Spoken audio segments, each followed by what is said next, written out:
മലയാളത്തിൽ 90കളിൽ നിറഞ്ഞു നിന്ന ഒരു നടിയായിരുന്നു രുദ്ര എന്ന അശ്വിനി നമ്പ്യാർ. മണിച്ചിത്രത്താഴിലെ അല്ലി എന്ന കഥാപാത്രത്തിലൂടെയാണ് രുദ്ര ഏറെ പ്രശസ്തയാകുന്നത്. മലയാളം തമിഴ് സിനിമകളിൽ സജീവമായിരുന്ന നടി വിവാഹത്തിന് ശേഷം ഭർത്താവിനൊപ്പം വിദേശത്ത് താമസമാക്കിയിരുന്നു. ഒരിക്കൽ സഹപ്രവർത്തകരിൽ നിന്നും ഉണ്ടായ മോശം അനുഭവം നടി തുറന്നു പറഞ്ഞിരുന്നു. ഇന്ത്യ ഗ്ലിറ്റ്സ് തമിഴിന് നൽകിയ ഒരു അഭിമുഖത്തിലാണ് ഇക്കാര്യം വെളിപ്പെടുത്തിയത്. കഴിഞ്ഞ വർഷമാണ് ഞാൻ ഇക്കാര്യത്തെക്കുറിച്ച് ഒരു ടെലിവിഷൻ ഷോയിൽ സംസാരിച്ചതെന്നാണ് രുദ്ര പറയുന്നത്. അതൊരു കാസ്റ്റിംഗ് കൗച്ച് അല്ല, ഒരു സാഹചര്യത്തിൽ ഞാൻ അകപ്പെട്ടു പോയി എന്ന് പറയുന്നതായിരിക്കും ശരി. അയാളുടെ പേര് ഞാൻ വെളിപ്പെടുത്തുന്നില്ല, മാപ്പ് നൽകി മറന്നേക്കാം. അയാൾ വലിയൊരു സംവിധായകനാണ്. സിനിമയുടെ ഡിസ്കഷന് വേണ്ടി ഓഫീസിലേക്ക് വരാൻ ആ സംവിധായകൻ എന്നോട് ആവശ്യപ്പെട്ടിരുന്നു. ഞാൻ എവിടെ പോയാലും അമ്മ എപ്പോഴും കൂടെ ഉണ്ടാകാറുണ്ട്. അമ്മ എനിക്കൊപ്പം ഉണ്ടെങ്കിൽ ഒന്നും പേടിക്കാനുമില്ല.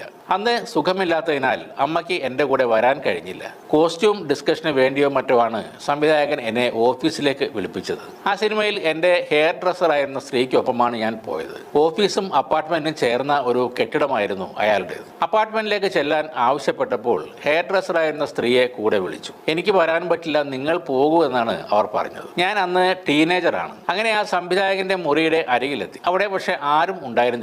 പിന്നെ ബെഡ്റൂം ഏരിയയിലേക്ക് വരാൻ പറഞ്ഞുള്ള ശബ്ദം കേട്ടു. ആ സംവിധായകനൊപ്പം നേരത്തെ ഒരു സിനിമ ഞാൻ ചെയ്തിട്ടുണ്ട്. അതും മലയാള സിനിമയായിരുന്നു. ഒരു നിഷ്കളങ്കയായ ടീനേജറായാണ് ഞാൻ റൂമിനുള്ളിലേക്ക് പോയത്. എന്നാൽ അയാൾ എന്നോട് തെറ്റായ രീതിയിലാണ് പെരുമാറിയത്. തിരിച്ചിറങ്ങി വരുമ്പോൾ കുറച്ചു നേരം എന്താണ് സംഭവിച്ചതെന്ന് മനസ്സിലാക്കാൻ കഴിഞ്ഞിരുന്നില്ല. എൻ്റെ തെറ്റാണോ അയാൾ ചെയ്തതാണ് തെറ്റ് എന്നൊക്കെയുള്ള സംശയം പോലും തോന്നി. വീട്ടിലെത്തിയതിനു ശേഷം ഞാൻ അമ്മയോട് ഈ കാര്യം പറഞ്ഞു. അന്ന് അമ്മയ്ക്ക് അത് താങ്ങാൻ കഴിഞ്ഞില്ല. എനിക്കും വല്ലാതായി. ഞാൻ അന്ന് രാത്രി ഉറക്ക ഗുളികൾ കഴിച്ചു. ആ സമയത്ത് എനിക്ക് അത് മാത്രമേ അറിയുകയുള്ളൂ. ശേഷം അവർ എന്നെ ഹോസ്പിറ്റലിലേക്ക് കൊണ്ടുപോവുകയും ഒക്കെ ചെയ്തു. അതിനുശേഷം അമ്മ എന്നോട് ഇത് എൻ്റെ തെറ്റല്ല എന്ന് ഉറപ്പിച്ചു പറഞ്ഞു. ആ സംഭവം തന്നെ ഒരുപാട് സ്ട്രോങ് ആക്കി മാറ്റി. പിന്നെ അമ്മയുടെ തുണയില്ലാതെ തന്നെ ഒറ്റയ്ക്ക് ഷൂട്ടുകൾക്ക് പോകാൻ തുടങ്ങിയെന്നും രുദ്ര പറയുന്നു. ഇത് കഴിഞ്ഞ വർഷം രുദ്ര പറഞ്ഞ കാര്യമാണ്. ആരാണ് ആ സംവിധായകൻ എന്ന് പലരും സോഷ്യൽ മീഡിയയിൽ ചോദിക്കുന്നുണ്ട്. പ്രധാനമായും 10 സിനിമകളിലാണ് രുദ്ര മലയാളത്തിൽ അഭിനയിച്ചിട്ടുള്ളത്. പോസ്റ്റ് ബോക്സ് നമ്പർ 27, കൗരവർ, പിടക്കോഴി കൂവുന്ന നൂറ്റാണ്ട്, ബട്ടർഫ്ലൈസ്,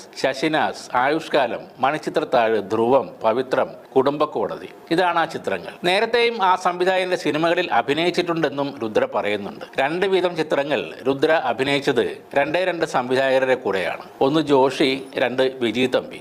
ആരാണെന്ന് പറയേണ്ടത് രുദ്ര തന്നെയാണ്.